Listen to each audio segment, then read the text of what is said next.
Yahoo Sports Fantasy Football Live is presented by State Farm.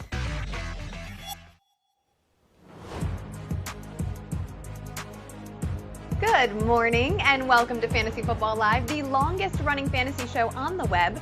I'm Liz Loza and I am joined as always by my favorite Sunday morning crew. It's Andy Behrens from Michigan, Tank Williams up in the Bay Area, Matt Harmon in Los Angeles, and Minty Betts in Las Vegas. Just a couple of weeks left to sneak into your league playoffs. Lots of things to keep an eye on here in week 13. What are you watching in this slate of games with 4 teams on bye? Andy, let's start with you. Yeah, for me, it's got to be Kyler Murray and his health. We know he's returning this week against Chicago. The question is whether he's fully operational. If he is, he's a threat to be the QB1 in any given week. But we remember last year when he was playing through injury, it was kind of rough. The passing totals were low. The rushing totals were almost non-existent. So hopefully he's back to full health and ready to be just that fully operational Kyler Murray. Well, we can probably bet that the Bears will make him look good regardless. Matt, what about you? What are you keeping an eye on? Well, look, it's backup running back season. You know, this is the time of the year when, we typically get all of these guys like starting to pop up because injuries have worn down, especially in this, like the longest NFL season ever. And Sony Michel is a perfect example. I've been saying for weeks, this guy should be 100% rostered in every single Yahoo league. He's only 54%. And if Darrell Henderson doesn't go, he's going to be a top 10 running back play on the board this week because of a great matchup, great rushing ecosystem. Like, there's no difference between Alexander Madison, who's 93% rostered, and Sony Michel in terms of the opportunity that's about to hit them if injuries go down. So this is why we got to stash these guys going into the fantasy playoffs and all through it, because you could get this great lottery ticket like Michel backers will today. Absolutely on point. In fact, Michelle only $13 in Yahoo DFS, which is a perfect segue to our friend Tank, the DFS guru. Or, I mean, that's what we're saying these days. Oh, that's what we coming with, my little creamy avocado. You just hit me with the uppercut unexpectedly. Damn. I mean, shoot, like, I'm just being all thrown from a loop this morning because I obviously expected Matt Harmon to come out here and talk about Deebo Samuel not playing and this one receiver who I refuse to say his name obviously has like all the lion's share of the targets coming to him in a matchup that he should be able to produce, yet Harmon just glosses right over that and just starts talking about Sony Michel. Like, I don't know what's going on here, but I feel like there's some evil stuff going on for you to come at me about the DFS and I'm the champ, and Harmon not to talk about that dude who we all know, but he won't say his name now, even though we won't say his name. Minty, stop the foolishness and tell us what you're seeing at the Sportsbook. Oh my goodness. Okay, so like Andy said earlier, that Bears-Cardinals matchup is actually the most bet on game of the week over at BetMGM in Vegas, and the Cardinals are the most bet team. So Kyler and DeAndre Hopkins better perform because there's a lot of money and a lot of tickets on the line for that one. Another interesting game I'm looking at would be the Chargers-Bengals game. That one is a tough one to call as the Chargers catching points, tons of value, but they've been kind of inconsistent lately, and the Bengals coming in hot after their bye, winning against Vegas and Pittsburgh. So we'll have to see. I don't know who I like for that game. Yeah, my girl Minty, we are vibing as usual. I got my eyes on the Chargers at the Bengals. Both of these teams are AFC wildcard hopefuls. They have dynamic second-year quarterbacks, right? Talented receiving cores, and absolutely lit backfields. It's actually that last thing that should be the most fun for fantasy today. Austin Eckler is Fantasy's RB2 overall. Meanwhile, Joe Mixon, who has touched the ball a total of 60 times in 2 weeks, is the RB3 overall. They are back-to-back in Yahoo consensus rankings. I'm excited to see who finishes with the most points, though. I'm sure you can guess who I'm probably rooting for. But enough about me and them. This show is all about you. So send your roster questions to us on Twitter using the AskFFL hashtag, or drop one in the chat, and we'll try to get to as many as we can on the show. Plus, our very own Scott Pianowski is answering questions all morning long right there at the Yahoo Fantasy handle. All right, let's turn our attention to this injury report for Week 13. There were a couple of players already ruled out ahead of Sunday's action, and those guys include Daniel Jones, Darren Waller, Melvin Gordon, and Deebo Samuel, as we previously mentioned. In the early games, Jalen Hurts will not go for the Eagles today. Gardner Minshew gets the start. I'm sure we'll talk about that today. Also in Philly, Boston Scott has been dealing with an illness but is active. Kyler Murray and DeAndre Hopkins, we talked about as well. Also both back in action for Arizona against Chicago. Finally, David Johnson, womp womp, is inactive for the Texans. Can't wait to field those Rexburg head questions. All right, next we got some questionable tags that we're monitoring later in the day. Chiefs running back Clyde Edwards-Helaire is expected to play, as are Raiders running back Josh Jacobs and receiver Deshaun Jackson. James Robinson should be in there today against the Rams, but there is pessimism, as Matt mentioned on the top of the show, about LA running back Darrell Henderson's status for that matchup. That is the latest. Now it's time to get into our first over-undy. Our first over-undy, sure. Andy, go for it. Week 13, baby. All right, first over-undy, and we're talking about the theater of pain that is the Seattle offense. That has been miserable to watch lately. We're looking at Tyler Lockett, and we're setting what should be a really low number here. 4.5 receptions for Tyler Lockett. I'll get us started. And my answer is no. I think he's going under because I need a prove-it game from this offense. Obviously, since Russell Wilson has returned from that finger injury, it's been bad. It's been real bad. Lockett himself only has 5 targets in each of his last 2 games. How about 9 catches over his last 3? It's been ugly. Seattle can't even stay on the field. Over these last 3 games, their average time of possession is 19 minutes and 36 seconds. That is last in the league by, I don't know, like 5 minutes, something like that. It's been terrible. I just can't trust him right now. I'm taking the under. Matt, I know there's no way you're taking the under in a Tyler Lockett question. No, I'm not, but I feel like an idiot. I'll still, if this is our first over-undy, I'll put my big boy britches on and I'll go ahead and give you the case that I think he can actually get to 5. That's probably it, though. Like, it probably is just barely over this one. I will take the over here just because really don't like the matchup of the Seattle wide receivers versus this San Francisco 49ers secondary. I think there's some issues there for the 49ers in the back end, especially in the slot corner position where we should see Tyler Lockett get a decent amount of his run. And if anybody has survived, like barely survived this little rough stretch from Russell Wilson since he came back, it's not even close between Lockett and DK. Lockett is up at like 17.9 yards per catch since Russ has come back, whereas DK is down there like 8.1. So I feel like you can trust Lockett just a little bit more than Metcalf in a game they should be trailing a lot. But man, yeah, it's tough to make this case. Well, that was a ringing endorsement. Liz, break the tie. Andy, I am with you. You mentioned that this is a very low number. Well, surprisingly, Lockett has only cleared this line 3 times all year. Those teams, Tennessee, the Rams, and Jacksonville, all 3 of those teams, by the way, inside the top 12 in terms of fantasy points allowed to the wide receiver position. Emmanuel Mosley, who should see some coverage for Tyler Lockett, pretty good, allowing a passer rating of just over 70, averaging only 2.5 catches per game allowed. And frankly, there's been too much talk about DK Metcalf's lack of involvement / downplay for me not to think that there could be some squeaky wheel grease situation here. So I too will take the under. All right, there it is. We're going to have more over-unders later in the show. For now, let's send it to Tank for a little DFS talk. Okay, now that the haters are off the screen, it's time for my Week 13 surprisingly great picks by State Farm. Now, my DFS value plays can fit in any budget, just like State Farm offers surprisingly great rates with coverage that meets your needs. Now, let's dig into the Sunday night matchup. We have the Broncos paying a visit to Arrowhead.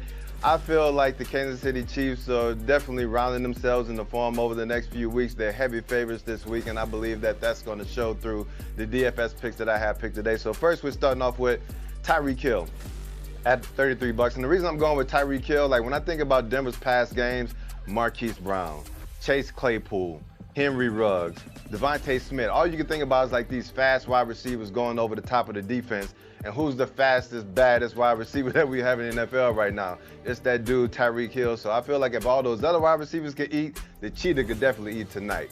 Now, on the flip side, I got Javonte Williams, my cousin, going against Kansas City because we know the only way Denver's going to be able to stay in this game is if they run the ball heavily. And fortunately for Javonte and for like the whole Twitterverse, Melvin Gordon is finally not playing, so this dude should get the lion's share of the carries. He's only $19. Even if he doesn't go off in this game, he should at least get into the end zone once, have a lot of totes. I feel like he'll be able to pay up for that value at $19. And for my superstar, I'm going a little bit off the grain. I'm going with Clyde Edwards-Helaire. Like, I understand he's dealing with the illness. I understand most people put Patrick Mahomes in this situation, but Vic Fangio always seems to find a way to put the clamps on that Kansas City offense to a certain extent. And like I said, they're still rounding in the form. They haven't become that juggernaut that we used to them being. So I feel like it's going to be a game where he takes away his favorite toys, and so they use unconventional ways, i.e. the red-headed stepchild, to score most of the points, which is CEH. Now moving on to the Monday Night Football game, we have New England going into Buffalo. Man, I heard a crazy stat like Josh Allen could become the second quarterback to win 3 straight games against Bill Belichick's New England Patriots. The only other quarterback is Eli, including regular season and playoffs. I found that just crazy, and I believe they have the recipe to do it. So I'm going with Emmanuel Sanders. Like in these games last year, it was Josh Allen and Stephon Diggs going off. I feel like BB tries to take away Stephon Diggs. Manny Sanders has been quiet, and it's always those quiet guys that tend to explode on these primetime games. I think it's Manny Sanders tonight. On the flip side, I'm going with Damian Harris. I mean, I feel like the Patriots are going to do what they do, and that's run the ball heavily. You could throw in Ramondre Stevenson as like a little curveball in here, but I feel like they're going to stick with the guy who's gotten them there. He's going to probably get the lion's share of the volume, especially in the red zone, so I really like him plunging into the end zone in this matchup where I feel like it should be closely contested. And the final player, my superstar, is going to be that dude who needs to go ahead and tie that record with Eli Manning, Josh Allen. I feel like this game should play out like the Dallas Cowboy game earlier where I feel like the Bills, you know, they're not really a running team, but Dak was able to kind of move the ball a lot. CeeDee Lamb had a really good game. That's why I'm kind of looking at Manny Sanders being in that CeeDee Lamb mode, and I feel like Josh Allen should be able to spread the ball enough to take advantage of that New England defense and get a win for the Bills on Monday night. So, whether you lace them up on Sundays or you're looking at your lineup at the last minute with us, State Farm offers surprisingly great rates on car insurance. Like a good neighbor, State Farm is there. Get a quote today. Thank you, Tank. Welcome to the Sportsbook. Here are some surprisingly great trends. The Lions, although winless, are actually 7-4 against the spread, so they've been pretty profitable if you've bet on them. And the Chiefs, I mean, although 7-4 straight up, they are 4-7 against the spread, and I've been saying it all year, guys. They cannot cover, and they will not cover. And lastly, the biggest liabilities over at BetMGM in Vegas today are the Lions +7 and the Bengals -3, which means the books desperately need Vikings -7 and Chargers +3, or else it will be a bad morning at the house. I'll be back in a bit with my best bets for Week 13. Let's get to our first check-in on social media this morning and answer some roster questions. Don't forget to send your questions to the hashtag AskFFL. Our first tweet comes from Kilo James, and Kilo James asks, needs one of the following in non-PPR. That's going to be key. James Robinson dealing with the heel issue at the Rams, Van Jefferson versus Jacksonville, or Devontae Parker, who's making his return for the first time in 4 games, I believe, versus the Giants. All right, Tank, let's start with you. Man, I got to go with the dude, James Robinson. I mean, I understand that the Rams, I mean, we're waiting for them to kind of like bow up their necks and get tough and show that they're one of the better teams in the NFC. That being said, I feel like if you're going to be a team that tries to challenge them, you don't have to run the ball and try to be physical. I think James Robinson, he had like 13 carries before the prior game, and then this last game he had 17 carries. So that tells me that the heel is feeling better. He should get that volume even more so today. And I feel like Urban Meyer's going to probably try to run that rock and try to take advantage of that Rams run defense. So give me that boy JR. Next question is from Matco, and Matco needs as a flex question in PPR. Zach Ertz at Soldier Field, Jerry Jeudy versus Kansas City, coming off of that 2-catch effort, or Ramondre Stevenson at Buffalo. Andy, what say you? Yeah, full PPR, I'm probably going Jerry Jeudy here, and I'm just going to try to put last week out of my mind, right? I don't think he's going to see that 2 weeks in a row. He's more or less established himself as the wide receiver 1. I think for the Broncos, Courtland Sutton has been really missing in action. So I think this is a bounce back week for Jeudy. They're going to have to put the ball in the air a bit against Kansas City, no matter how much they want to run with Javonte Williams. So I think Jeudy is the play here in full PPR. Matt, this next question is for you, and it is from Steve. Full point PPR, Cole Kmet versus Arizona, dealing with that groin injury that had him in and out of practice this week. Sony Michel, who you mentioned at the top of the show, or Kenny Golladay, no Sterling Shepard, no Kadarius Toney at Miami. I'm guessing I know where you're going to go, but let's make it official. Yeah, we're going to go Sony Michel. We're not playing any of the goofballs from the Giants, that's for sure, with Mike Glennon back there. And, yeah, no, obviously, like a fringe top 12 tight end or a guy who is literally, I think, a top 10 running back with no Darrell Henderson. Yes, it's easily Sony Michel, Steve. Congrats to you for being smart. All right, last one here is from Chad. It's a running back question. He is choosing between Javonte Williams, I think we'll talk a lot about him throughout this episode, or Myles Gaskin versus the Giants this week. Oh, I feel like talent is pretty clear which way to go here. Tank, though, why don't you tell us where you're leaning? Man, you know me. I'm going with that dude, Javonte. I got to go with my cousin. I like that last name. I like where you're playing with an old school coach that feels the need to run the ball heavily. I understand Myles Gaskins got off last week against the Panthers, but I really don't see myself putting a lot of weight into my man Gaskin. He really should have an S at the end of his name instead of Gaskin. But anyway, I'm going with Javonte, my cousin. That I think we can all agree on. We should also all agree that it is time for our first break here on Fantasy Football Live. When we come back, get ready. Gronk joins Eckler's Edge. We're back in 90 seconds.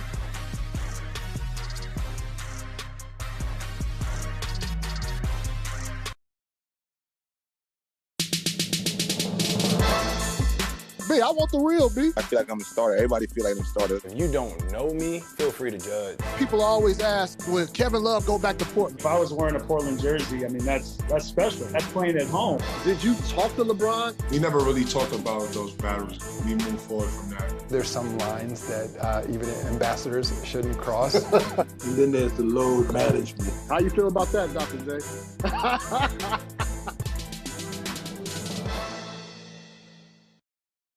I'm Hannah Kaiser, and this is The Bandwagon. The best way to watch baseball is with an unnecessarily masochistic level of emotional investment. Check out these dance moves. Ohtani unleashed. Aliens, fan. I don't know if they're watching. Huge fan. It was a socially distanced first pitch. He looks like a female superhero. This week on Humble Proposal, Jason Benetti, Jeff Passan, Shane Bieber. Every morning I wake up and I look at the standings and I'm like, who's out of the running? Nobody. Only the Pirates. When I'm decorating a space, I'm constantly shopping, even on Yahoo Mail. Oh, it's so perfect. Finding the right piece really brings it all together.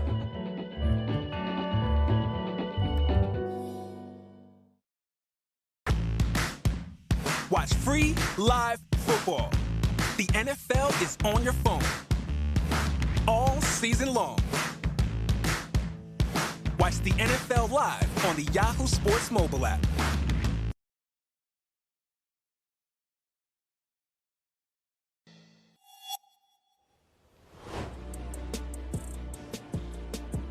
Yeah, this is where we make you feel bad about your fantasy choices. We're playing a little off their game. We're talking about players who are started in over 50% of Yahoo leagues that might not be at their best this week. Matt, start us off. Yeah, I mean, listen, if you got James Robinson on your team, you'd be pretty lucky to not have to like be in a position where you don't have to play him, right? So I want to get that out of the way with the fact that the running back position is in such dire straits right now that you probably have to go ahead and play James Robinson. But not feeling great about his outlook this week. Obviously, we know he's coming in pretty banged up. He's been basically the only effective player for the Jacksonville Jaguars all season, but I look at a situation like we saw against the 49ers in Week 11 where he got, 12 rushes, 2 catches, got in the end zone, but averaged under 3 yards per catch. If he doesn't get in the end zone there, he completely bangs your fantasy team. And I think that this could be one of those weeks. I think the Rams are going to come in and just beat the brakes off the Jacksonville Jaguars, who have just looked basically DOA all season long, and especially the last month or so. This is a get-right game for the Rams, and I don't think that the Jags will be able to put up much of a fight here. I'm not banking on Robinson finding the end zone this week. Tank, who's off their game this week? Man, I got to go with TJ Hawkinson. I feel like I finally found a team that hates Iowa Hawkeye tight ends more than the Michigan Wolverines.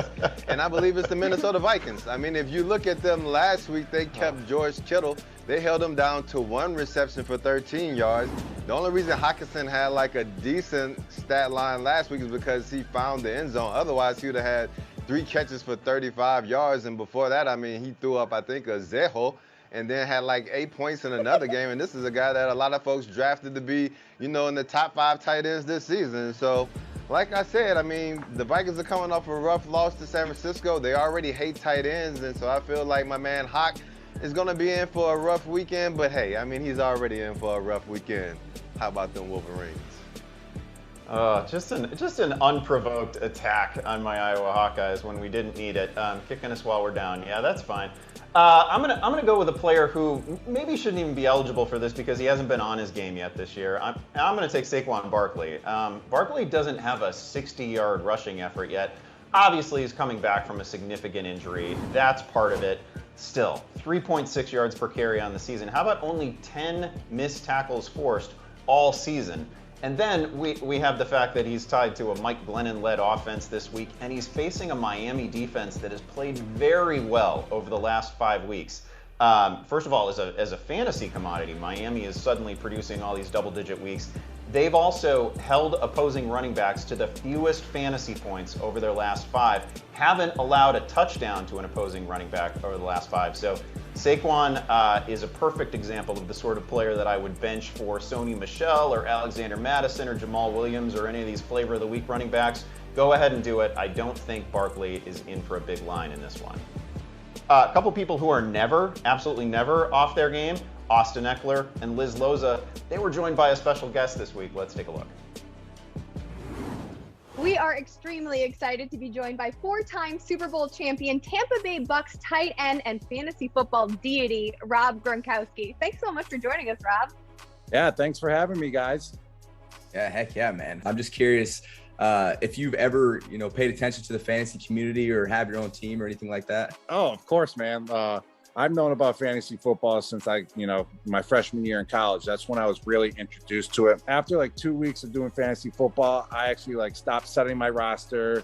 I kept forgetting to, switch out players, and I was shaking my head every week. So obviously I lost because I was starting guys that were on bye weeks. It was too much. So I actually haven't played since. But I'm all about fantasy football. I think it's great for the league. I think it's great for the fans. I mean, I think it's just a great way to bring, people that love football and bring them together. Yeah, I 100% agree. That's how the show came into existence, man. You might not have a team, but I know you're making an impact on a lot of teams out there. I know Liz actually just found out she has you on one of her teams. So that's what's up. Oh, Liz. So when I'm playing, obviously I was just hurt for a couple weeks, but when I'm in that roster, you got to be a little happy, Liz. Come on.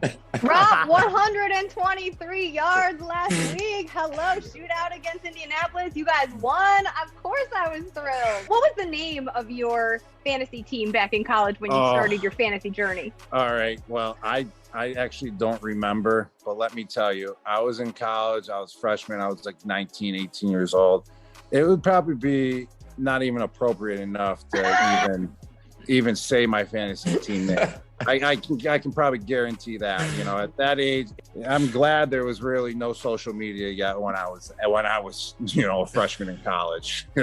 What about any crazy stories or interactions with fantasy fans? Obviously, when you see people out on the streets or in the store or something, people come up to you yo, I had you on fantasy, man. You killed it for me this year.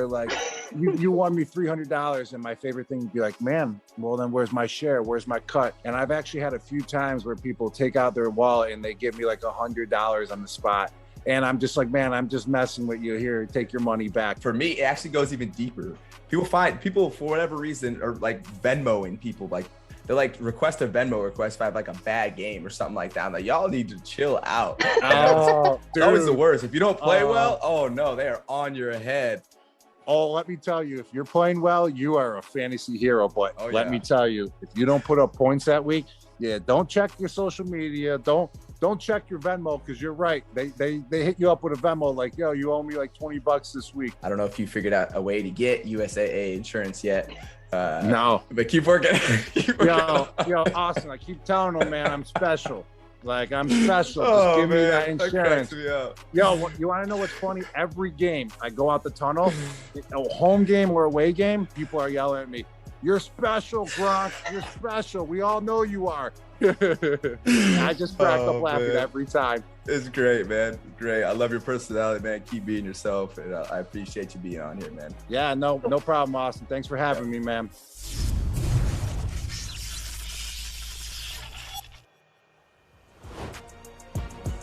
A lot of highlights from that Gronk interview, but I think the fact he literally did it like while he's laying down on his couch is got to be the best part. I wish I could do this show, Tank, while laying down on the couch. That would be nice. It would be a much more relaxed environment. But nevertheless here, we got to get serious, Tank. There's some folks out there that need our help. Let's do a little make your pick action here. This person does not really need our help. You have so many good players here. I don't know how. You don't need this show. Give me a break. But anyways, we'll try and help you anyways. We're gonna pick two, Tank. Antonio Gibson, Eli Mitchell, Miles Sanders, or Javonte Williams. These are four great options this week that I would love to have on my team. Yeah, I mean, if I had to choose between these four, I mean, dang, I can't believe I got to leave off my cousin, but I'm going with the first two. I'm going with Antonio Gibson. I'm going with Eli Mitchell. Antonio Gibson has a really good matchup against Vegas. No J.D. McKissick. Man, so you got to love that. I mean, I like the volume that he had last week, even with McKissick. And then with Eli Mitchell, it seems like the Shanahanigans are finally done, and he's willing to lean on this dude and give him all the volume in a really good matchup against Seattle. So I got to go with those two. I hate to leave off Javonte as well, even though I have no relation here. I'll go Eli Mitchell, Antonio Gibson, Javonte Williams, Miles Sanders in that order, so I'm with Tank.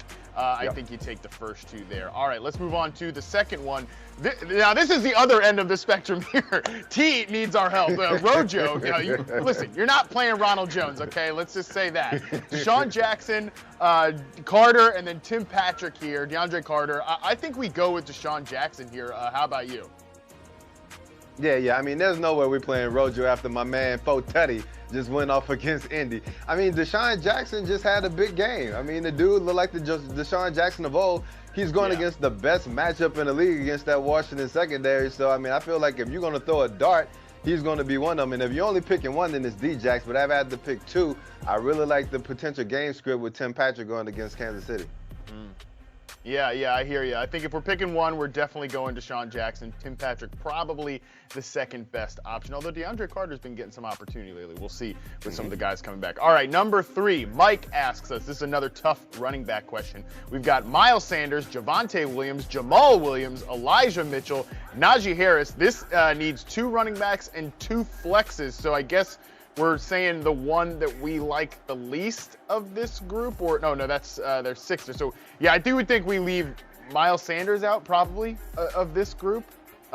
He's probably the one I would say. Yeah, I think we only leave out one.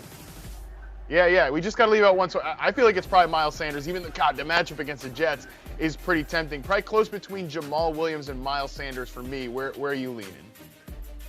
I mean, honestly, I'm going to treat Miles Sanders the same way his head coach treats him. I mean, Nick Sirianni, if he had all these guys, Miles Sanders would probably get the same amount of carries that he's getting right now, like maybe 2 or 3 or something like that. So, I mean, honestly, we've talked about some of these guys already. Najee Harris is going to get a lot of volume, even though he may be in a little bit tougher matchup, but it's not super tough.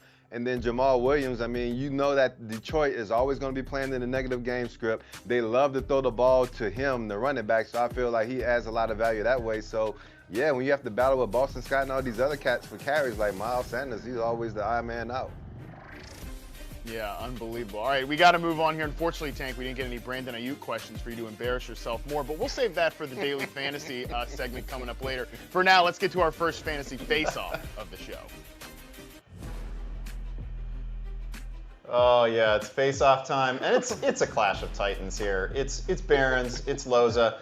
We've got a couple of good debates for you. We've got one good debate for you, and then you won't believe the quarterbacks that we're talking about. Let's start with the running backs, Liz. You like Miles Sanders this week. I'm going to take Jamal Williams. Why don't you state the case for Sanders first? Well, it's really hard to root against Jamal Williams. I mean, there is no better post-game interview available in the league right now. So I do like him quite a bit, personally and professionally, and without Swift in the lineup, we like his opportunity. And I also felt like a little bit better about Miles Sanders. Look at me already like backpedaling. I felt a little bit better about Miles Sanders when I thought Boston Scott would not be active because of those bubble guts. But I still think that when we look at how much the Eagles run the ball, right, on average 31 rushing attempts per game, and we know that Jalen Hurts isn't available to vulture the goal line. We got some Gardner Minshew back there. Okay, I'll take the mania. And Jordan Howard not available, Boston Scott not feeling that great. I think that Miles Sanders can return on some value here, so I have him slightly ahead of Williams in this amazing matchup against the Jets. So a little bit more because of volume and matchup for me. I think for me, one of the most startling stats associated with the 2021 season is that Miles Sanders, in the league's most dominant rushing offense, having already received over 100 touches this year, still doesn't have a touchdown. I don't know how that's happened. Kenneth Gainwell vultures him, Jalen Hurts vultures him, Boston Scott vultures him, Jordan Howard, everybody but Miles Sanders scores for this team. I don't really see any reason why that is going to change, even against the Jets in a spectacular matchup. This just feels like a weird Boston Scott blow-up game. I get that backfield wrong absolutely every week, so give me Jamal Williams. At least I know he's getting the touches. I stone cold know it. He got 20 last week. No DeAndre Swift in this one. He gets a matchup with Minnesota. That's the league's number 30 run defense. So Williams, to me, is just sort of a set it and forget it. I know I'm getting the touches. I'll probably get a touchdown. I'll probably get 5 catches. I feel better about Williams, more secure about him in this matchup. And now let's look at a pair of quarterbacks that I can't believe we agreed to talk about. This is amazing to me. Matt Ryan and Tyrod Taylor, and death is not an option. Maybe Gardner Minshew is an option. That might be the right play here. I'll get us started just to get Matt Ryan over with. Honestly, I can't remember the last time he passed for 200 yards. I don't have a lot of good things to say, except that he's the guy who gets to throw to CPAT. He's the guy who gets to throw to Kyle Pitts. He also gets a somewhat vulnerable Tampa Bay pass defense. Obviously, Tampa Bay is impossible to run the ball against, and they've been a little bit vulnerable to the pass. I don't feel great about it, but I also don't feel great about Tyrod, who's averaging, 184 passing yards per game, has only 5 passing scores on the season. Give us the case for Tyrod. I mean, this is like the saddest version of what's more likely. Like, is Matt Ryan more likely to throw up on himself, or is Tyrod more likely to tweak something? I think I'm going to lean towards Tyrod because of the rushing upside. He's averaging 27 rushing yards per game. And while the Colts have been good versus the run, they've actually allowed the 9th most rushing yards to opposing quarterbacks. I think the secondary in Tampa Bay also getting healthier. I believe they get Carlton Davis back this week. So I think the slight edge because of the rushing yards and, frankly, the matchup a little bit here too should lean towards Tyrod's favor. I disavow this matchup. I repudiate it. Wow, what a brutal pairing that was. But we've got better subjects to discuss coming up later in the show. When we return, we're going to talk about what's trending. We're also going to take a look at a few player props.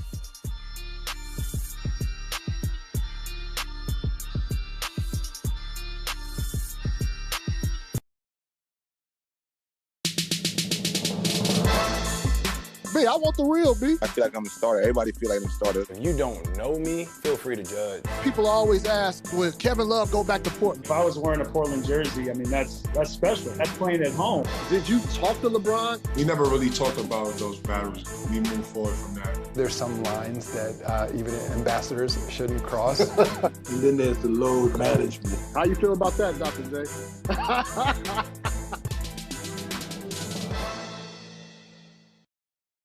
I'm Hannah Kaiser, and this is The Bandwagon.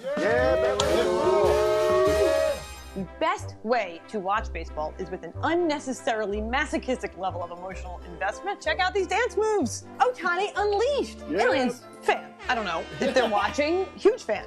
It was a socially distanced first pitch. He looks like a female superhero. This week on Humble Proposal, Jason Benetti, Jeff Passan, Shane Bieber. Every morning I wake up and I look at the standings and I'm like, who's out of the running? Nobody. Only the Pirates.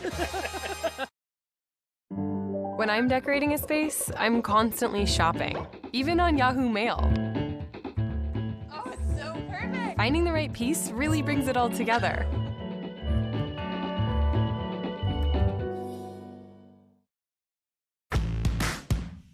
Watch free live football. The NFL is on your phone all season long. Watch the NFL live on the Yahoo Sports mobile app.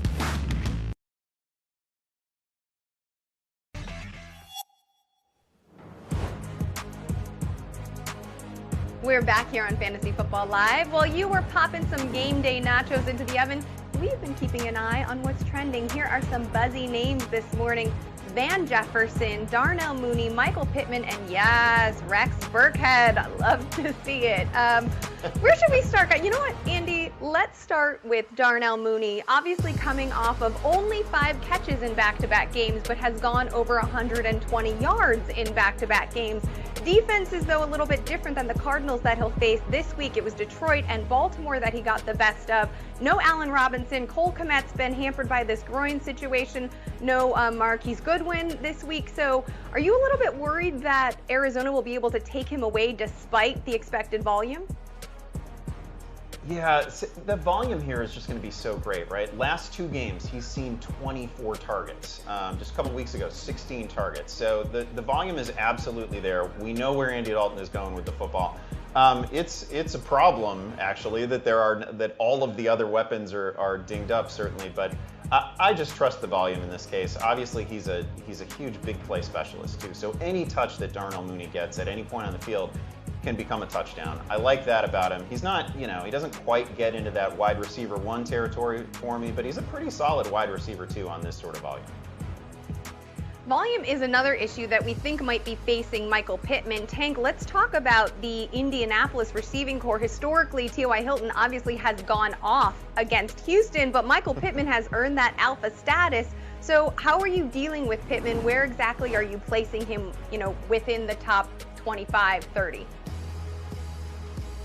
I mean, I can't tell you why I have him within the top 25, 30, but I will say this, I have him on one of my teams, and he's definitely in the starting lineup where I start 3 wide receivers. I mean, when I look at the potential game flow in this one, honestly, I feel like they make up for not giving Jonathan Taylor the ball a lot against Tampa Bay and basically beating the snot out of Houston just with Taylor after Taylor after Taylor, like a hammer hitting a nail. But with that being said, if you run the ball that effectively, you run the ball that much, it's going to open up some lanes in the middle and deep down the field. And I feel like if they at least take a few shots to Pittman, which he was pretty quiet last week, they took shots to other wide receivers, I feel like he'll have himself a decent game. Ooh, let's hope he shakes those drops off from week 12 and gets it right, because I, too, am starting him in my Start 3 wide receiver league. All right, let's get back into the Sportsbook now. Minty and Matt are checking in on the latest player props over there. Guys, what you finding? Absolutely. I think we've got 4 really interesting ones this week, Minty, to dive into. So why don't you take our first one here? I think the people will be 0% surprised which way you lean on it. Yes, we have to start our segment off with an under. I'm going Brandon Cooks, under 55.5 receiving yards. Although Indy's passing defense isn't terribly stingy, Tyrod Taylor started his last 2 games with Houston, and Brandon Cooks only had 5 combined catches in those games, both for under the total of 56. Tyrod hasn't really been that accurate either, so I'm really feeling this under. Yeah, I agree with you here, Minty. I mean, those first 3 or 4 weeks where Brandon Cooks was just matchup and quarterback proof, that was adorable, but that was an awful long time ago at this point. So I'm here with you on that one. I'm going to stay on brand for my first one and go over 17.5 rush attempts for Antonio Gibson against your Raiders. Antonio Gibson leads the NFL, the whole league, the whole bunch of guys. He leads the entire NFL in carries over the last 3 weeks since Washington came off their bye. You can point to a lot of different things here. Number one, he's still on the injury report with this shin thing, but it feels like Washington believes that he is more healthy. They've been giving him the ball a ton. Obviously, J.D. McKissic in this game will also help boost up the total a little bit. But basically, Antonio Gibson has been the feature guy for Washington since they came off their bye. Their defense is playing a little bit better, too, despite some injuries, because I think they finally figured out, maybe let's not play Landon Collins as a deep safety. That might be a bad idea. They moved him closer to the line. It's made the defense better, which has put Washington in more game scripts to just give Gibson a ton of volume. Really like the over here on this one. Yeah, I'm with you there. He's been on fire his last 3 games, and today he's going up against the Raiders, who really struggle to stop the run. So I really like that number to fly over. My next player prop is going to be CEH under 63.5 rushing yards. Yes, the guy's got, I think, a little tummy issue today. He's reached 63 rushing yards in week 11 before the bye. He's got a little extra week to rest and recover, and now going up against an upper average Denver rushing defense. But let's be real, Patrick is just going to sling that ball up and down the field all over the place, and this team doesn't really run the ball. So I like this under, and I think it's set too high. Like you said, tummy issues. It's that time of the year for all of us. You know, everybody's eating something that they're not used to eating. The acid is coming up, man. Maybe the acid comes up, the total comes down for CEH here. So we shall see on that one. My last one is Jalen Waddle over 63.5 yards. I just don't get why this is so low. I mean, yes, Devontae Parker's back, but I don't think Devontae Parker fits in as well with what the Dolphins have been doing on offense of late. I mean, they are so RPO and play action heavy. Tua is using play action on 43% of his dropbacks this year. That is in its own zip code. Jalen Waddle is a great target on those in-breaking RPO plays that just Tua is crushing on right now. He's been great since he came back from yet another injury. Jalen Waddle is 7th in the NFL in targets since week 8, and his yards per catch has come up as well, because I think he's just looking like a better, faster, more explosive player the farther he gets away from that collegiate ankle injury. So everything to me points over here with Jalen Waddle, and just a tremendous fit with the quarterback and the way they're calling plays right now. Yeah, absolutely. I agree with you. This total is set oddly low, and I think last week he had his season high of 137 receiving yards.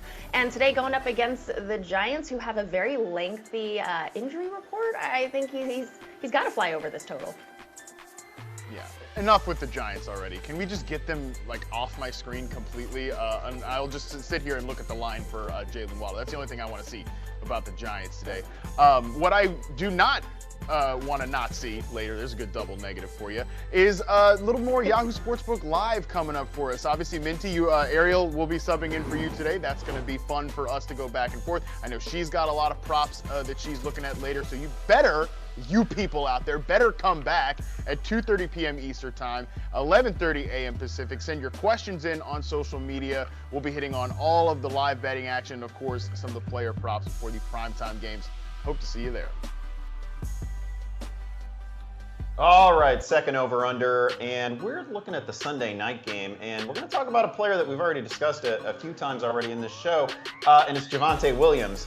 We set the line here at 15.9 fantasy points, and honestly, this seemed like a debate earlier in the week before Melvin Gordon had been ruled out. I got to take the over on this one. There's no way Williams doesn't get there. I've actually got him as my RB6 right now following the Gordon news. It's possible we'll see a little bit of Mike Boone in this one, but for the most part, this is going to be the Javonte Williams show.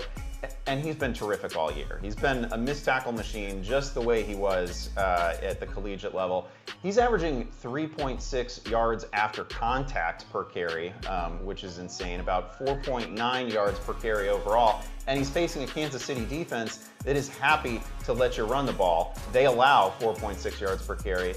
There's just no way that Javonte doesn't get, I don't know, if it's 90 yards and a touchdown and a handful of receptions. He's been a pretty good receiver too. I think he goes over this total comfortably. Matt, do you agree?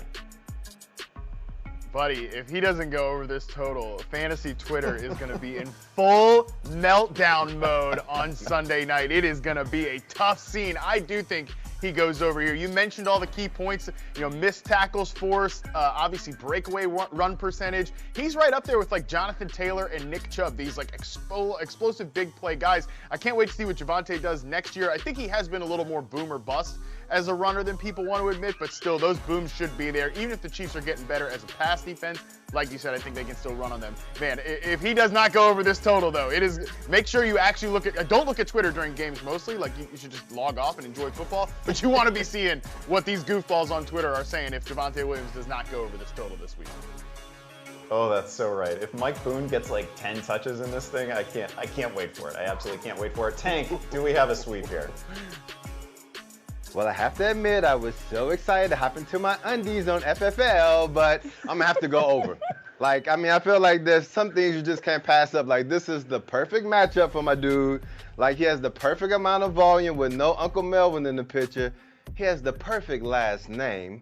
He has the perfect game script where they're going to have to run the ball heavily to try to stay in. And so I feel like the perfect storm is going to come to this game. And my man Javonte, my cousin, is going to go over. Oh, there's the sweep we knew was happening. We got one more over-under coming up later in the show. But right now, let's send it to Liz for a little sleeper talk. Thank you, Andy. Yes, let's get to some sleepers who could do damage for fantasy managers in Week 13. And let me start by saying that sometimes it is okay to chase touchdowns. Just let it go. Like, for example, when you're in 6th place and making a final push for the playoffs, that's when those high upside plays, as nerve-wracking as they may be, become essential. Case in point, DeAndre Carter. Love that we already got a question about him. The Washington receiver has been sneaky good recently, recording 3 touchdowns and averaging nearly 2.5 fantasy points per target over his last 4 games. He's going to be involved. J.D. McKissick sideline, Curtis Samuel still working his way back to health. And looks versus the Raiders are very good looks to have. The secondary in Vegas has allowed a league-high 13.2 yards per reception and 36 touchdowns on the season. Speaking of the Raiders, the team's offense will be without its biggest playmaker this afternoon. Darren Waller is out, which means Foster Moreau is up. The LSU product subbed in for Waller back in Week 7, and in that game, Moreau recorded a snap share of nearly 90%, ran 22 routes, and converted all 6 of his looks for 60 yards and a score. He's my tight end 12 this Sunday versus a football team that gave up 7 of 11 to the Seahawks tight ends and a top 5 finish to Gerald Everett in Week 12. Now let's turn our attention back to you and see what's cooking in the chat. Matt? Yes, let's jump into the chat room. Tank, there are some good little questions here, and it's important to get to them for you people, the people, of course. Ryan Croft asks us, CEH or T. Higgins or David Montgomery in a full PPR format. Also sent in some solid running emojis. Looks like a stadium emoji. I'm trying to get clarification on that. I know that is very important, but nevertheless, which one of these 3 guys do you like the best, Tank? If I have to go with those 3, man, I feel like T. Higgins just had his blow-up game. I don't know if I'll go back to the well with him. So it's either CEH and David Montgomery. I mean, David Montgomery has just been a hog. I mean, I know I recommended CEH in my primetime game for the DFS, but I mean, I feel like if I'm looking at a running back who's going to get the majority of the volume, whether it's in the negative game script or one that favors them, is going to be David Montgomery. So I roll with him. I think I agree with you there. It's close with CEH. I think they do really try to get him established this week. But, yeah, I think Arizona is 32nd in explosive run rate allowed, so I think you can look for that. This question I personally like because I've been debating it a little bit heavily myself this morning. Nick on YouTube asked us, Jamal Williams or Sony Michel in a standard league. I do think the standard part here is key and probably pushes me even more towards Michel because some of the juice that you're getting with Jamal Williams, Tank, does come from the receiving game. I think I lean slightly to Sony Michel, just a better offensive ecosystem than the old Jared Goff Detroit Lions over there with Jamal Williams. Agreed. I mean, because that's the one issue. I mean, we know he's going to get peppered with targets because Detroit's going to be playing from behind. But how many points do they score per game? I mean, that's the issue. And so if there's not going to be any Darrell Henderson in this one, we feel like the odds of Sony Michel getting into the end zone are pretty high. And so that's why you roll with him over my man Jamal, even though that's my cousin. Yes, it's tough to say that about your cousin, but here, we respect you as a professional. All right, WHR17, I don't even know what that means, asks us an absolutely disgusting question, but we must answer the disgusting questions as well. In a PPR format, Tank, you playing Rex Burkhead or Matt Breida, and is this 2018? What year is this, or what are we doing here with these 2 players? Man, I like how you want me to answer this question first. But, I mean, if I have to choose between Rex Burkhead and Matt Breida, I'm going to go with the bum that I actually have on my lineup and that I may have to play. So I'm going with Matt Breida. I mean, I feel like the Bills probably have the best opportunity to win this game, even though, I mean, it's probably going to be Devin Singletary. Oh, man. I'm being a homer right now. I'm speaking for my roster and not for your roster. But can I really play Burkhead?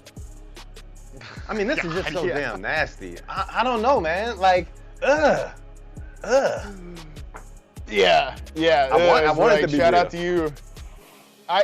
Listen, they can get him some explosive plays out of the backfield. Maybe that makes some sense against a aggressive front seven in New England, but I feel like Burkhead in PPR is probably slightly safer, but perhaps even more disgusting. So that is gross. Listen, I do want to vomit. And shout out to you for even being competitive with these two guys, and you're making this choice. You must be really bit by injuries, so that's a tough scene. This is an interesting question from Evan on YouTube, and it's not like a start-sit question. I just want to kind of get your opinion on this.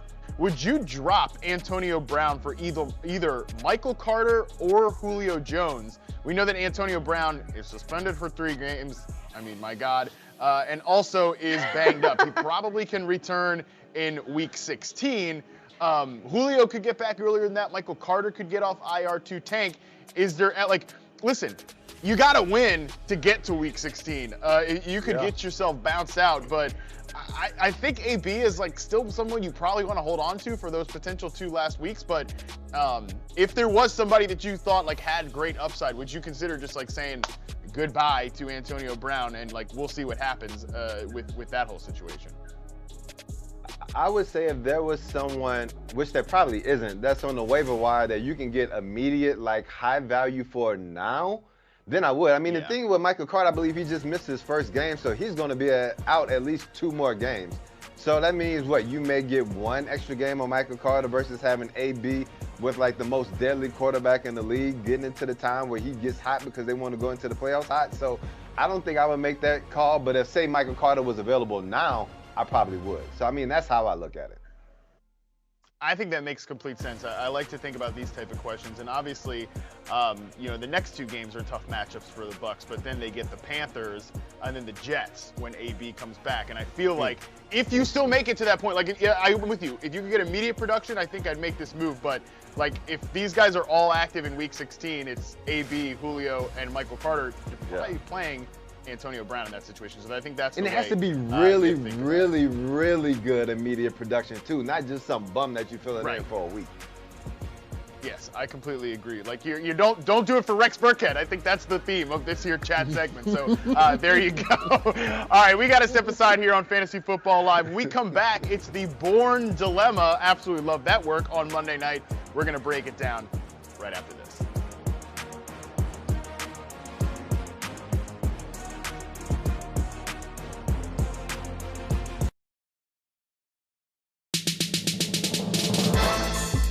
B, I want the real B. I feel like I'm a starter. Everybody feel like I'm a starter. If you don't know me, feel free to judge. People always ask, will Kevin Love go back to Portland? If I was wearing a Portland jersey, I mean, that's special. That's playing at home. Did you talk to LeBron? We never really talked about those battles. We moved forward from that. There's some lines that even ambassadors shouldn't cross. And then there's the load management. How you feel about that, Dr. J?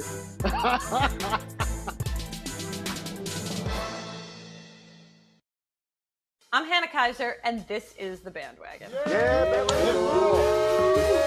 The best way to watch baseball is with an unnecessarily masochistic level of emotional investment. Check out these dance moves. Ohtani Unleashed. Aliens, fan. I don't know if they're watching. Huge fan. It was a socially distanced first pitch. He looks like a female superhero. This week on Humble Proposal, Jason Benetti, Jeff Passan, Shane Bieber. Every morning I wake up and I look at the standings and I'm like, who's out of the running? Nobody. Only the Pirates. When I'm decorating a space, I'm constantly shopping, even on Yahoo Mail. Oh, it's so perfect. Finding the right piece really brings it all together.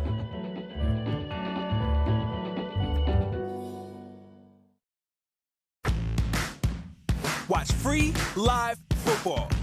The NFL is on your phone all season long. Watch the NFL live on the Yahoo Sports mobile app.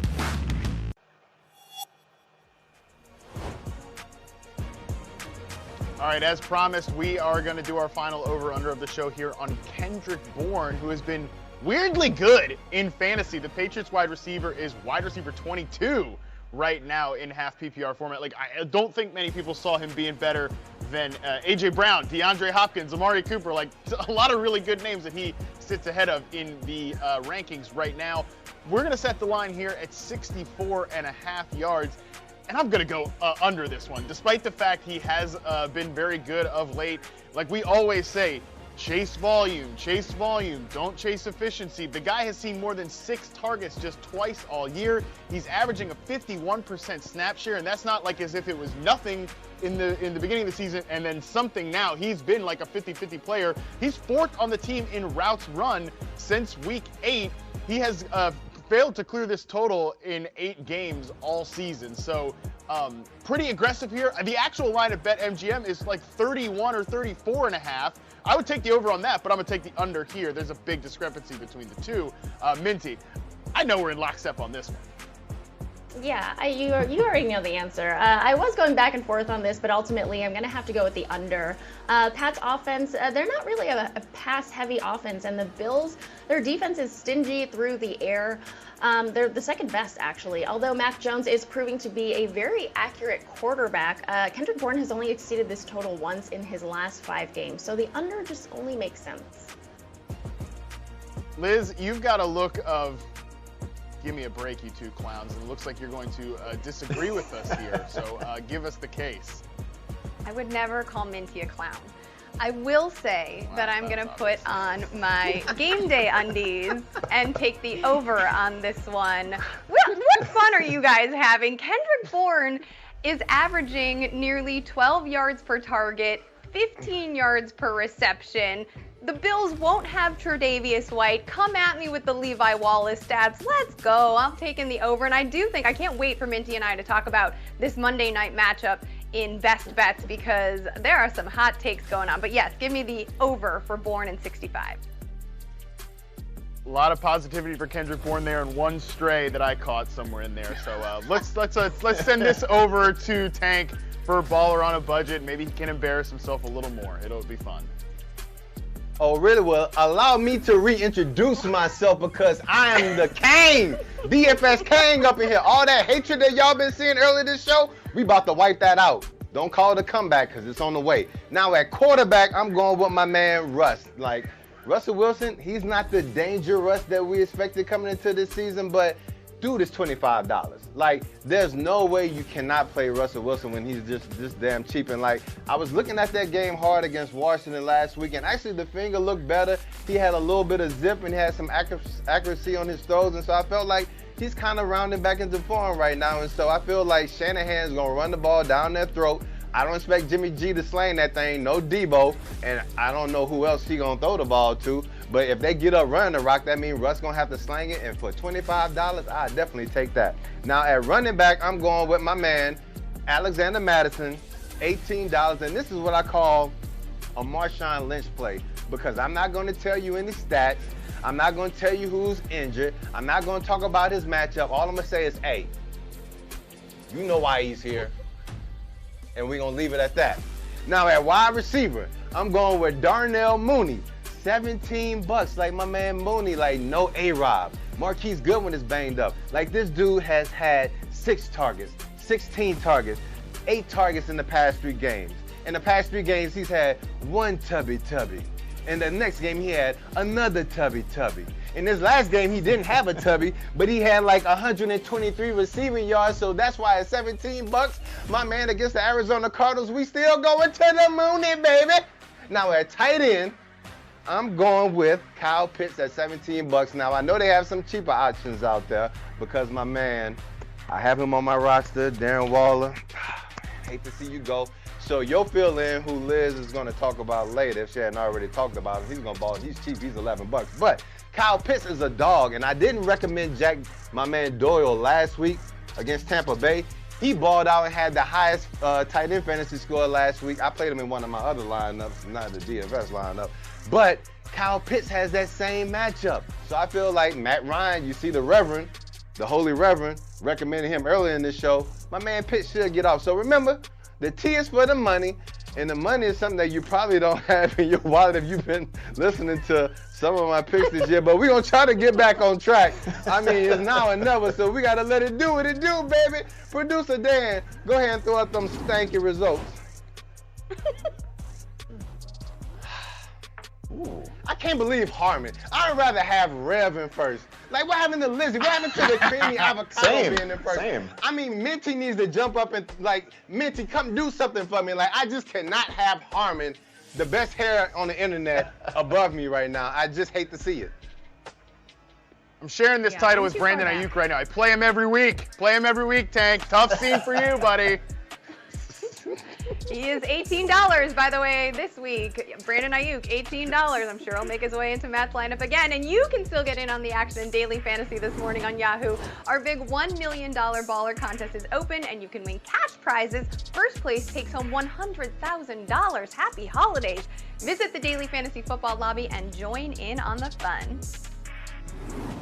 I am joined by multi-sport fantasy legend Scott Pianowski, newly inducted Fantasy Sports Writers Association Hall of Famer Scott Pianowski. Scott, how are you doing? I'm doing great, and thank you for that lovely intro. And I just want to say how thankful and grateful I am for the news. And it's just I've been on a cloud for about a week. You and I have been friends and coworkers at Yahoo since, I don't know, since you started in, I think it's 2008 for you, right. 2007 for me. But I feel like, just in case people who are on Yahoo's platform all the time don't know, that was hardly the beginning of your career in fantasy. You'd already been at it for a decade more. By the time you joined Yahoo, you were with RotoWire, you were with Fantasy Guru. So just, I don't know, tell the people like when and where you got your start in the business and maybe who some of the early influences were. When I got out of college, I was a newspaper reporter for a solid decade or so. I was basically a de facto Pawtucket Red Sox beat writer. As fantasy entered my life, late 80s, early 90s, I'm playing fantasy baseball. I started playing fantasy football. I was always pitching to my editors at newspapers, hey, this would be a great weekly column. This is really getting popular. And of course, fantasy hadn't exploded yet until the internet came in the late 90s. So I was early to that. I was early to the pre-internet and, met people online, made some great connections. And that led to an opportunity to work for John Hansen at Fantasy Guru, which led to an opportunity to work for RotoWire, which led to another opportunity to work for John Hansen full time. So I bounced between those two things. And those two shops have been really great to me. I have so many friends at RotoWire, and I owe so much to John Hansen also. I'm not sure if you dug up any of my work from 1997 or 2001 that it would be as smart and as I'd like to think sophisticated as we are now. I mean, we didn't know about so many things. There was no Fangraphs, there was no Sports Reference, there was no Baseball Savant, there was no Football Outsiders. I mean, we're so much collectively smarter today than we were back then. So I got a chance to make a lot of mistakes and kind of iron out my game while there weren't that many people watching or reading. But again, once the internet came along, it was a game changer, and I feel very fortunate that it's turned into a career. And I feel extremely grateful that that career has been to some degree validated in the past few days. So again, my deepest appreciation for everybody who had a role in this, and that's a very long list. Thinking football specifically, what would you say the game's biggest change has been? Is it, as you were discussing there, is it the widespread availability of information? It is the way that positional value has changed, or the way we perceive the change in positional value. What's the biggest shift? Yeah, I think information hits it, because when I first started playing fantasy, the best advantage you could have would be reading the USA Today every day, because they had some notes. They had team notes. Yes. Yeah. The weakest manager in your league is so much smarter than they used to be. I mean, the people who didn't really know what they were doing, really hadn't done their homework, they were drafting out of a magazine, those people were dead money 10, 15, 20 years ago. But now if they link up to the right person on Twitter or the right news information site, I mean, they're going to get steered to pretty good stuff. I mean, will it be enough to win their league? That may depend on a couple of breaks, but the tide has definitely risen, because no longer can you just win by getting the USA Today Wednesday afternoon notes. But the internet has given me a career. It's given me the opportunity to make wonderful friends who I probably wouldn't have met in a different lifetime. And again, very grateful is what you're going to get from me. I appreciate everybody who's done something that's helped me along the way. Congratulations to you again, my friend, on an overdue and a richly deserved honor. Thank you. That is so awesome. Congratulations to Scott. And how lucky are all of y'all that he is live on Twitter taking roster questions each and every Sunday at the hashtag AskFFL. Speaking of which, let's get back to more of your questions now. This first one comes from Twin805. Ooh, I like that area code and that beer. Andy, I'm going to give this one to you, so listen up. It's between Javonte Williams or Eli Mitchell, both of whom you have very close in your ranking, but the key is this is a full PPR league. So who are you leaning towards? Yeah, this is wild. I don't know who your other running backs are, unless it's Mixon, Eckler, Taylor. There's not many other guys that I would start over either Williams or Mitchell. Don't have anything bad to say about either player. I have them both, I think, inside my top 7 at the position right now. I would play Williams here. We talked about it earlier. We've talked about it throughout the show. He's just a hyper-efficient running back. He's an absolute missed tackle machine. He's been really fun. He's got a friendly matchup against Kansas City. Again, nothing bad to say about Mitchell whatsoever. I would expect Williams to see perhaps a few more targets. That's been a real component of his game so far this year. One that we didn't even necessarily expect, but he's been great in all aspects when he plays, and he's going to get that full workload this week. So for me, this is Williams. All right, Matt, this next one is coming to you. It is from Justin, and you know, since it's coming to you, it's going to include Brandon Ayuk as part of the question. Also, as part of this query is Saquon Barkley, who, by the way, I love that Andy Behrens just drops, only 10 missed tackles forced for Saquon Barkley. Excellent work, Andy Behrens. Or Hunter Renfrow, who's coming off of that 100-plus yard effort. Which of these 3 are you taking? Yeah, to continue the embarrassing stats on Saquon Barkley. Guy has a 32-yard run last week, finishes with 40 yards on the day. Tough scene for Saquon Barkley there. He is not the guy I'm going with. I'm not going to go with Hunter Renfrow either. Come on. You already know it's Brandon Ayuk with no Deebo Samuel. I know that, like, he's not going to take Deebo Samuel's role. The guy's had 7 snaps in the backfield his entire career. They're not the same player, even if they're both good after the catch, but the volume should be great for Ayuk. He is 12th in the NFL in receiving yards since week 8. He's been very good ever since Tank started this embarrassing bit when he wouldn't say his name. I mean, shout out to you, Tank. You're as good of a motivator as Kyle Shanahan is. Like, that's just great stuff by the two of you. I do what I can. Thank you.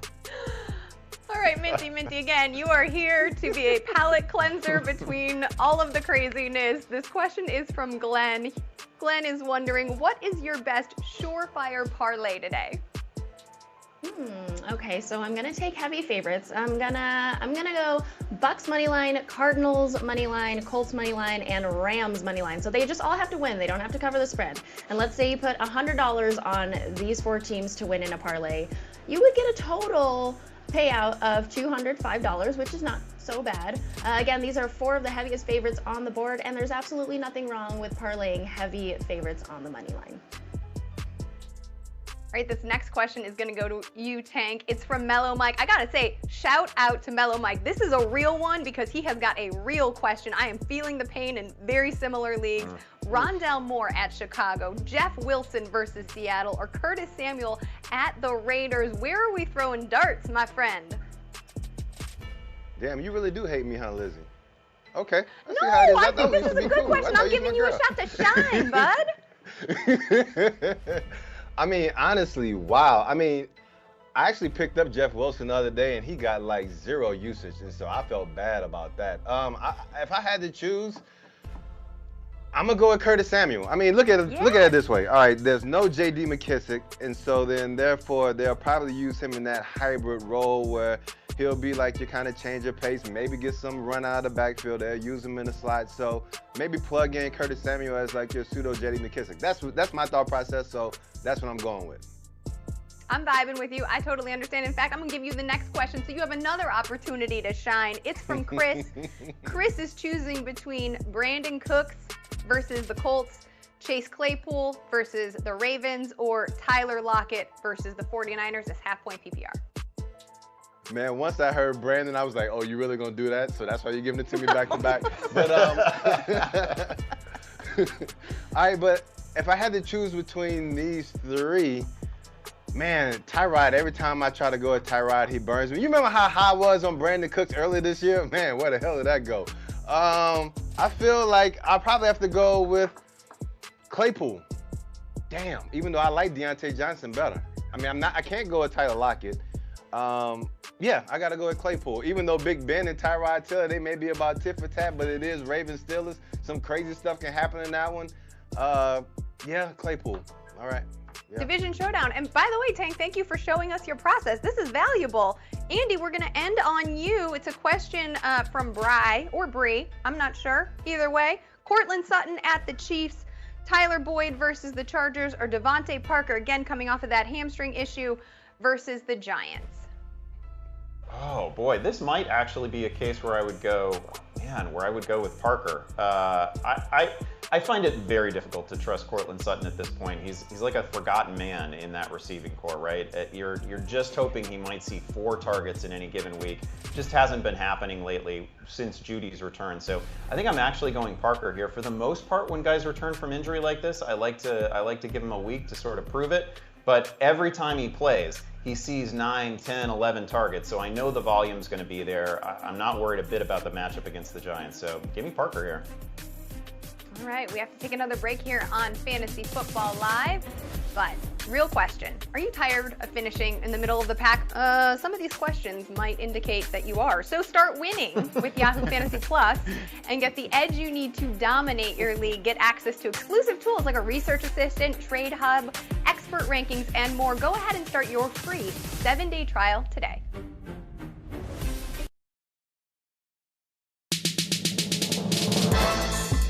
B, I want the real, B. I feel like I'm a starter. Everybody feel like I'm a starter. If you don't know me, feel free to judge. People always ask, will Kevin Love go back to Portland? If I was wearing a Portland jersey, I mean, that's special. That's playing at home. Did you talk to LeBron? We never really talked about those battles. We moved forward from that. There's some lines that even ambassadors shouldn't cross. And then there's the load management. How you feel about that, Dr. J?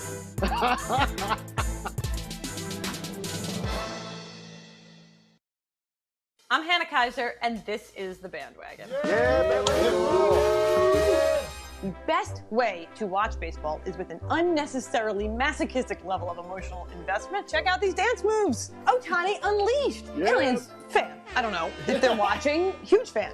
It was a socially distanced first pitch. He looks like a female superhero. This week on Humble Proposal, Jason Benetti, Jeff Passan, Shane Bieber. Every morning I wake up and I look at the standings and I'm like, who's out of the running? Nobody. Only the Pirates. When I'm decorating a space, I'm constantly shopping, even on Yahoo Mail. Oh, it's so perfect. Finding the right piece really brings it all together.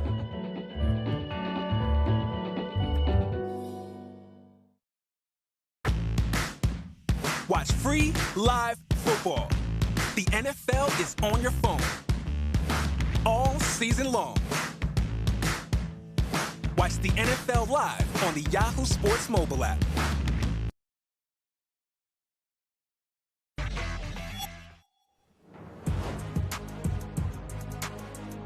And we're back here on Fantasy Football Live. 7 games kicking off at the top of the hour. Let's recap the top actives and inactives this morning. In the early games, Jalen Hurts will not go for the Eagles today. Gardner Minshew gets the start. Also in Philly, Boston Scott has been dealing with an illness but is active. Kyler Murray and DeAndre Hopkins are both back in action for Arizona against Chicago. Finally, David Johnson is inactive for the Texans. All right, we have some questionable tags that we're monitoring. Chiefs running back Clyde Edwards-Helaire is good to go, as are the Raiders running back, or as is Raiders running back Josh Jacobs and receiver Deshaun Jackson. James Robinson should be in there today against the Rams, but it's not looking good for Darrell Henderson and the Rams. All right, Minty, time finally for you and me to debate your best bets for this week. What do you have? All right, first game is an earlier game. It's the Bucks and Falcons, and I really like the total of 50.5. I like that to go over. Now, the Bucks are a high-powered offense going up against an Atlanta defense that's allowing the second most points per game, tied third for allowing the most passing touchdowns, and giving up the 11th most total yards. Now, I can see this being somewhat of a shootout because the Falcons, their brand is to get ahead and then lose big leads. Also, this matchup has hit the over in 7 straight games, so I really like the over. Very good facts. However, let's break it down a little bit. Bucks have an implied team total of 31, which happens to be the number of points that they are producing on average. So then the question becomes, can the Falcons put up 20? They're averaging just 18 per game. They've also, the defense in Atlanta has allowed the 6th most passing scores, 21 on the season. We know that the Bucks don't stop passing yet. I will take the under, and here's why this game is not at Raymond James, where Tom Brady is averaging about 8 more points per contest. So I think that because the Falcons won't have enough to get it done, and the Bucks won't be at peak Bucks, I'll take the under. Okay, can't argue with that. Now for Sunday Night Football, we have the Broncos and Chiefs. I'm not terribly loving this pick because I don't really trust Denver's offense to produce much. However, I am trusting their defense and run game. Their defense ranked 10th in passing yards per game and tied third in passing touchdowns allowed. Chiefs can't cover, and 9.5 points is a lot to lay with the Chiefs, so I like the Broncos plus the points here, 9.5. All right, 2 things I've learned from Minty this season. Don't bet on the Chiefs. You have been right all along on pulling back from them. Also, when a spread is flirting with double digits, that's a giant red flag. So I think that the Denver Broncos will be able to cover here. Admittedly, will they be able to produce enough on offense? Well, we know that they have the weapons, and the Chiefs' defense has been much better since Chris Jones moved back to the inside and they added Melvin Ingram to the mix. But I still feel like the I still feel like the Broncos should get enough done. This is a very big spread, so while the Chiefs are likely to win, the Broncos should cover. Yes, indeed. And now for Monday Night Football, the Bills and the Pats. I actually like the Bills, -3, and I'm pretty confident this is a trap game. Now, the Pats have been hot and the Bills have been inconsistent. Everything is telling us perhaps the Patriots are the better team, so then why are they underdogs? Let's see who New England has won against in this hot streak. The Jets, the Chargers, who are inconsistent, the Panthers, the Browns without Baker Mayfield and without Nick Chubb, the Falcons, and the Titans without literally everybody. So I'm really liking the Bills here. I'm going to wait till game day to see if I can get -2.5 or better. But I would like them to, I like them to cover the 3 points as well. I am going to disagree with you on this one. I understand that everyone likes to talk about the tomato cans that the Patriots have ripped off in the last 6 wins, but also that's the AFC. I might think that some of this Buffalo Bills run defense, by the way, are a bunch of paper tigers. I have a feeling that this can get out of hand. Also, Tre'Davious White not on the field for the Bills. That's a huge piece missing on defense. I have a feeling this is going to get a little bit out of hand for Josh Allen. We've seen him press when he feels like things are running away from him, and we know that this Patriots defense is opportunistic. I think New England wins it on a pick 6. Yeah, I can see that happening as well. This one was a hard call, but I gotta stick with my guns here. I gotta go Bills. So we'll see. All right, well, there's still time to adjust those lineups. So let's get to our fantasy freebies. Matt, give us the optimism. Yes, boys, let's bring the optimism, the good vibes, everything here for our fantasy freebies segment. You know the drill here. It's the players under 25% started that could have a pretty decent week. Andy, why don't you get us started? And I know based on earlier information, Tank is going to be excited to hear this one. Yeah, you guys did not seem appropriately excited about Matt Breida earlier in the show. He's a good play this week. Let me tell you, he's widely available in Yahoo leagues too. So 11 touches a week ago.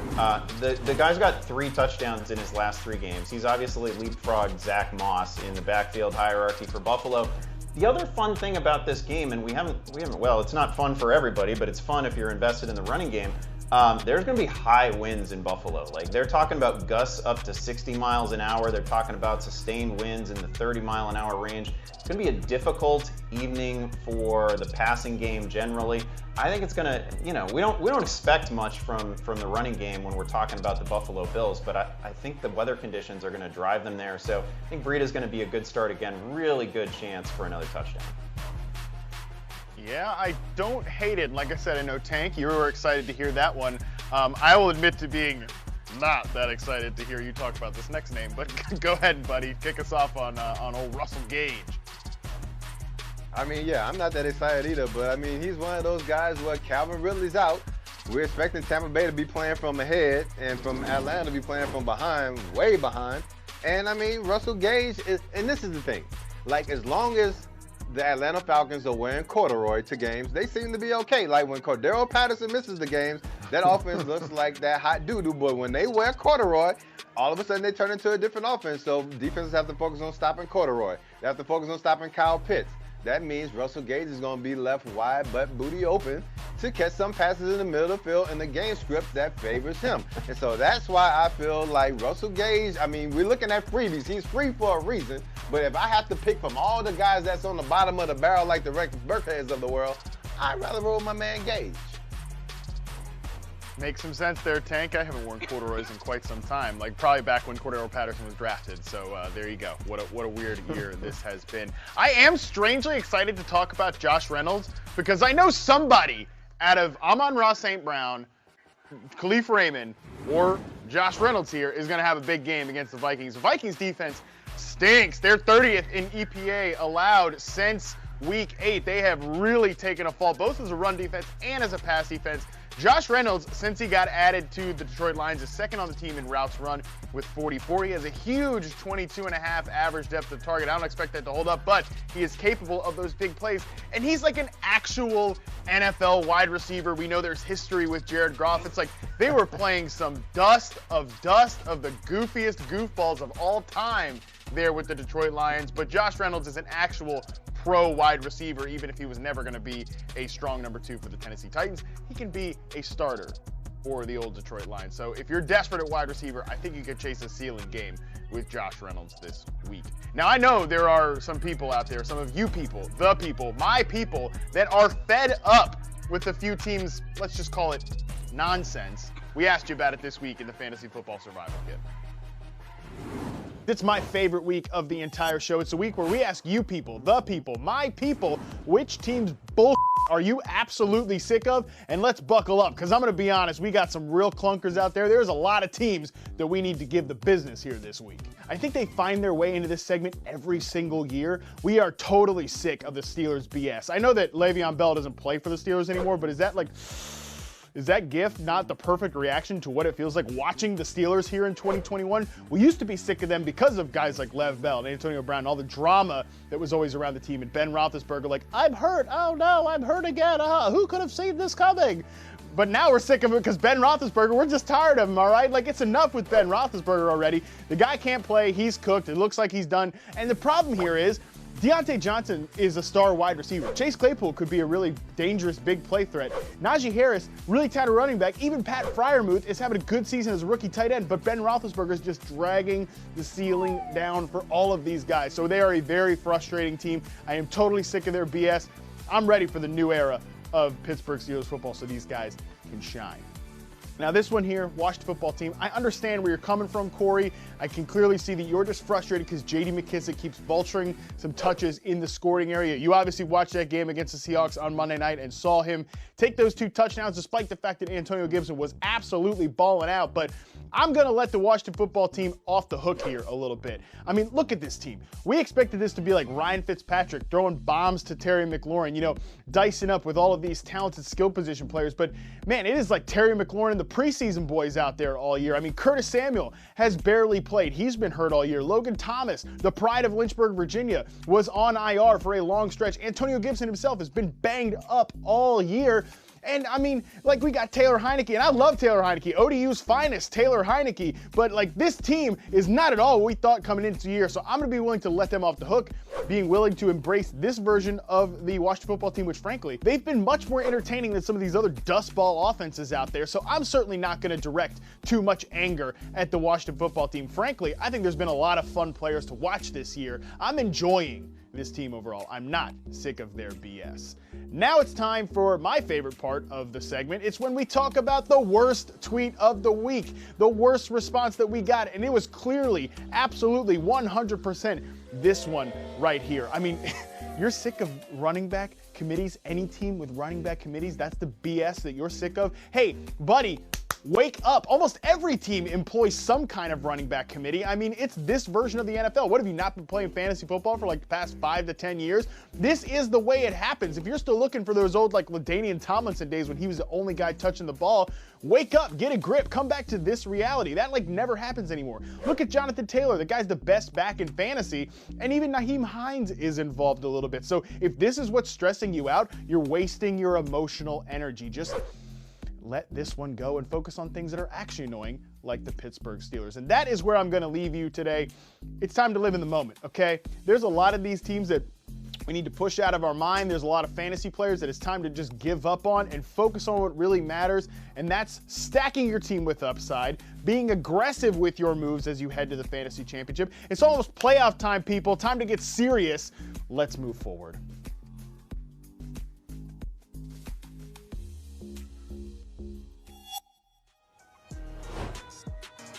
All right, we're just moments away from kickoff, so let's get to as many social media questions as we can. And let's start with this one from a Dub24 Cardinals. This is a standard league format, needs a flex, Myles Gaskin or Miles Sanders. Y versus I, some goal line equity issues here. Andy, which of these Miles are you preferring? Yeah, I gotta go Gaskin here. I don't love either option. I don't fully endorse the double Miles attack as a fantasy strategy. I think I would go Gaskin here, though. He's coming off some decent weeks. Hasn't been particularly efficient, but we know the run is not going to get away from the Dolphins this week against the Giants. So give me Gaskin. Next question is from the Gunslinger 73. This one's rough. Tevin Coleman versus the Eagles. Kenyon Drake. Remember, no Jalen Richard for whatever that's worth. He's on the COVID list. Darrell Williams versus Denver needs 2, and this is full point PPR for person. Lost Dalvin Cook and DeAndre Swift, so he is scrambling. Matt, which of these running backs are you going to throw a dart at? Not fun here. I mean, Tevin Coleman was the guy last week for the Jets for whatever that's worth. It's not worth very much, by the way. I kind of feel like I might just throw Darrell Williams out there in the hope that he catches a few passes. I just really can't talk myself into the Tevin Coleman experience and Kenyon Drake. No, we're not playing Kenyon Drake. No. Choosing the running back attached to the better offense and quarterback makes a lot of sense, Matt. I agree with you. Minty, this next question is for you. It's from Mark. Favorite underdog to win outright today? I don't really love a lot today, but I can see the Chargers upsetting the Bengals, Washington upsetting Vegas, and I actually kind of like the Lions to get their first win today against the Vikings. Ooh. Okay. All right, another question from Robert California. Saquon Barkley or Myles Gaskin? Woo! My gosh, how the mighty have fallen. You know, I think I'm going to lean towards Gaskin as well because of the floor and safety that he provides, which sounds wild when the other option is Saquon Barkley, but until we see a little bit more out of Barkley, I just can't roll with him. Next question is from Amish Fantasy Football. It's a Brandon Ayuk question. So, Andy, I'm going to come to you to keep things sane. Brandon Ayuk or Chris Godwin? Yeah, let the record show that I have nothing bad to say about Brandon Ayuk this week. He's been a very steady start. I think he's really good. I don't think he's quite in the Godwin class. I would play Godwin in this one. I think he's extremely safe, gonna see volume. It's only Atlanta. There's nothing to worry about in the matchup. Godwin would be my guy here. But again, Ayuk, a really strong play elsewhere. Okay, Matt, that's a perfect segue to you. We have a few minutes left, so what are you finding in the chat? Yeah, let me just address this, the most recent question in the YouTube chat with the siren emojis here. AP or Latavius Murray? My God, bro, what has happened? No. What has happened? Do not play Adrian Peterson under any circumstances. I don't care if Pete Carroll gives him 28 carries for 30 yards and he scores 2 touchdowns. Don't do that to yourself. So whatever the other alternative is, if you're considering Peterson, consider that alternative. A real question, though, that I want to take from Robert here. Devontae Smith or Hollywood Brown? I really like this one. I know that like Ravens, Steelers is typically grinded out AFC North defensive football, all that type of stuff. I kind of feel like this game could be really high scoring, and I really like Hollywood Brown, who is the clear-cut number one there. They're not playing Rashad Bateman enough right now to trust him as an every week starter. I like Hollywood Brown a lot. Of $24 in our daily game, like him playing there as well. Pittsburgh is sneaky a bottom 10 defense since week 8, both against the run and the pass in terms of EPA per play allowed. So I kind of feel like Hollywood Brown is in line for a really big game. But also Brooklyn Guns Phoenix. You're asking about Deontay Johnson or Pat Fryermuth. Really like Deontay as well. Guy's been a target monster. So a lot of good questions in the chat. And then that one question about Adrian Peterson, which, folks, don't do that to yourself. Don't be playing Adrian Peterson here in the year 2021. The Titans tried to do it. Didn't work out for them. You shouldn't do it. We're going to ask you to run the ball better on your fantasy squad than the Seahawks are in fact doing, which, you know, would be a boon to your fantasy team. That's going to do it for this edition of Fantasy Football Live. Thanks for kicking off your Sunday with us. Remember, keep up with the latest on our podcast, the Fantasy Football Forecast, all week. You can find more Wager Talk daily on Mad Bets. Matt and Ariel Epstein will be back in just about 90 minutes on Yahoo Sportsbook Live. And of course, we'll see you back here next Sunday at 11:30 a.m. Eastern, 8:30 a.m. Pacific. Good luck to all of your fantasy teams in Week 13.